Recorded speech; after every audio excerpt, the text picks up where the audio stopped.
How to fix Facebook story couldn't load on Android phone. Hello guys, in today's video I'm gonna show you how to fix Facebook story couldn't load on Android phone. First then open settings and then scroll down.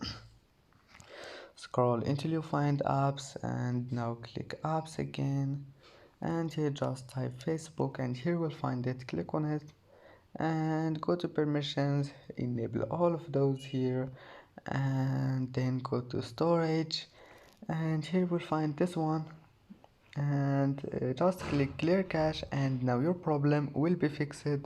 And if that doesn't fix your problem, just go back here and click this one, force stop, and then just go back and go try again, and your problem will be fixed. And that's it for today's video. Don't forget like and subscribe, and see you in the next video.